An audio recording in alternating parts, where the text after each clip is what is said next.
ಇವತ್ತು ವಿಶ್ವ ವಿಕಲಚೇತನರ ದಿನಾಚರಣೆ ಸಂದರ್ಭದಲ್ಲಿ ಬಹಳಷ್ಟು ಸಂತೋಷದಿಂದ ಅಭಿಮಾನದಿಂದ ಈ ಕಾರ್ಯಕ್ರಮವನ್ನ ಕರ್ನಾಟಕ ರಾಜ್ಯ ಸರ್ಕಾರ ಆಚರಣೆ ಮಾಡ್ತಾ ಇದೆ. ನಾನು ಇಲ್ಲಿ ಬಂದು ನೋಡಿದಾಗ ವಿಶೇಷವಾಗಿ ನಮ್ಮ ವಿಕಲಚೇತನರ ಉತ್ಸಾಹವನ್ನ ನೋಡಿದಾಗ ನಿಜವಾಗ್ಲೂ ಬಹಳಷ್ಟು ಹೆಮ್ಮೆ ಅನಿಸುತ್ತೆ ನನಗೆ.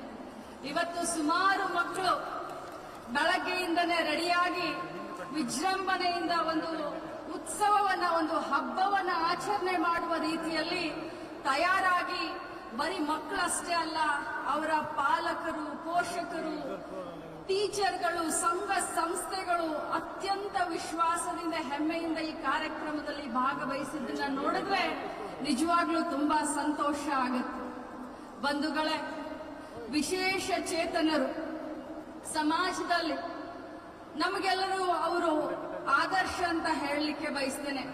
ಯಾಕಂತಂದ್ರೆ ಆ ಭಗವಂತ ಬಹಳಷ್ಟು ಒಳ್ಳೆ ಆರೋಗ್ಯವನ್ನ, ಒಳ್ಳೆಯ ಜೀವನವನ್ನ ಕೊಟ್ಟಂತ ಸಂದರ್ಭದಲ್ಲೂ ಅನೇಕ ಜನ ಚಿಂತೆ ಮಾಡ್ತಾರೆ, ತಲೆ ಮೇಲೆ ಕೈ ಇಟ್ಕೊಂಡು ಕೂತ್ಕೊಳ್ತಾರೆ, ನನ್ನ ಕೈಯಿಂದ ಇದಾಗದಿಲ್ಲಪ್ಪ, ಕಷ್ಟ ಜೀವನ ಅಂತ ಹೇಳ್ತಾರೆ.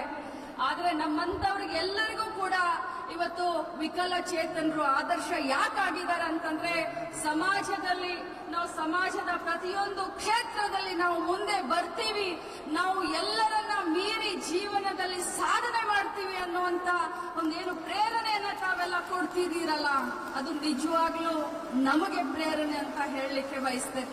ವಿಶೇಷವಾಗಿ ಇಲ್ಲಿ ಬಂದಂತ ಏನು ಪಾಲಕರು, ಆರೈಕೆದಾರರು ಅಂತ ಹೇಳ್ತೀವಿ.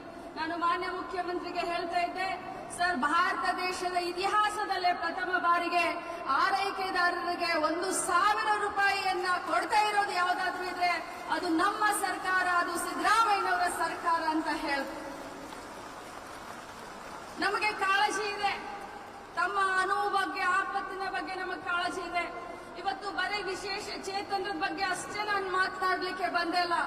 ಮುಖ್ಯವಾಗಿ ಅವರನ್ನ ನೋಡ್ಕೊಳ್ತಾ ಇರುವಂತ ಪಾಲಕರು, ಸಂಬಂಧಿಕರು, ತಂದೆ ತಾಯಿ, ಅಕ್ಕ ತಮ್ಮ, ಬಂಧು ಬಳಗ, ಅವರು ಸ್ವಾಭಿಮಾನದಿಂದ ಈ ಸಮಾಜದಲ್ಲಿ ಬೆಳಿಬೇಕು ಅಂತ ತಾವೆಷ್ಟು ಅವರಿಗೆ ನಿಂತಿದ್ದೀರೋ ಬೆಂಬಲವಾಗಿ ತಮಗೆಲ್ಲರಿಗೂ ಒಂದು ದೊಡ್ಡ ಅಭಿನಂದನೆಯನ್ನ ಸಲ್ಲಿಸಲಿಕ್ಕೆ ನಾನು ಬಯಸ್ತೀನಿ.